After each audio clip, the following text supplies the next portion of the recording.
Hi, everyone. I am so grateful for this recognition and to be able to participate in this event, even virtually. I cannot say enough about the incredible work that the team at United Way does. And I really commend all the women who take the time to engage in the Women's Leadership Council. I want to thank Maria for that incredible introduction. I met Maria when we were serving on the United Way board together, as she said, and we did develop an incredible friendship. And I am very grateful for that as well. I had the pleasure of serving on the board for a few years. And one of the last things that I got to do as a board member was serve on the search committee that was lucky enough to find Tom Gabrielle, who is just a gift to Westchester and Putnam. And I know you all know that. We're just so lucky to have him and all the team members at United Way who give so tirelessly of themselves. It's funny that Tom really talked a lot about Alice and the Alice population, because personally, that was really the work that was very interesting to me. And as you know, it's one of many things that United Way does, but as Tom said earlier, if you caught that, it stands for asset limited, income constrained, employed. So these are people working hard to support their families, keeping their heads barely above water, and are one financial hiccup away from it all falling apart. And people become a member of the Alice population without even really knowing how they got there. But too often it's a result of trauma, pain, and struggle. And so I'd like to give you one example. There was a girl who dreamed of becoming a lawyer. She was the victim of rape at barely 15 years old, and she fled from the East Coast to the West Coast to start a new life with a Marine she had fallen in love with as a teenager. She entered college, intended to achieve her dreams, but she got pregnant in her first semester. She got married, she had a baby. She went back to school immediately, but quickly found herself caring for a newborn on her own, a full-time student, a part-time employee, just unable to make ends meet while her husband fought in a war in the Middle East. Unfortunately, her marriage quickly turned into an abusive one, and she didn't really realize how bad it truly was until the news reported a story of a young mother and child being murdered due to a domestic dispute. And her friend thought that it was her and her daughter. It wasn't her, but it could have been.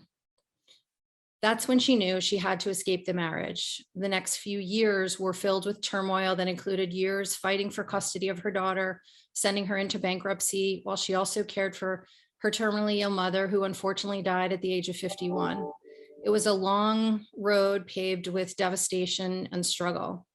There isn't time tonight to tell you all the full story of this girl, but unfortunately, she had no idea that an organization like United Way existed or that anyone could have helped her. This is just one story about one girl, and that girl is me. This is the first time that I'm sharing this publicly, which is really hard for me. But I'm sharing it because I know that there are thousands, unfortunately, probably millions of people right now who just need a little help from us.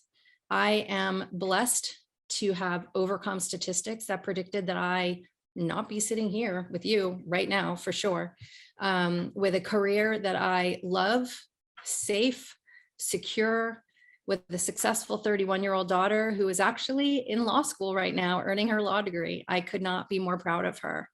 But when life throws incredible challenges at you, it's really hard to see a path to triumph when you don't even know where to turn for help, or that anyone, frankly, is even willing to help. And United Way provides hope and light to so many people. I have not done anything special to help United Way that would make me any more deserving of this recognition today than any of you. I have given of my time, and I keep them at the forefront of my mind for opportunities for partnerships, donations, and funding, or things like that. I also happen to have the honor of working for an incredible company, MGM Resorts, that is committed to the work that United Way does in our communities. And that also allows me to continue to work with them in several ways. But I'm always amazed to learn about huge impacts that result from seemingly small but compounded efforts. And so I hope that each of you takes a little bit more time to learn about the lives that are being touched and drastically improved through the United Way, so that you can each put your effort into expanding that impact. And maybe that's, getting groups of friends or family together, telling them about the work that's being done, and encouraging them to participate with you. But What I know for sure is that it is really the efforts of all of us collectively that will allow the incredible team at United Way to just continue to broaden their reach and to help more and more people. So however you're engaging, you're helping to change lives. And that is something to be incredibly proud of. So I hope that we can do more of that together. And I want to thank Tom and the entire team at United Way for this recognition today, but more importantly, for their unending selflessness and the work that they do day in and day out to help so many and change lives for the better. I am grateful for you. And it is each of you who are really, truly deserving of recognition. So thank you. And thank you for having me tonight.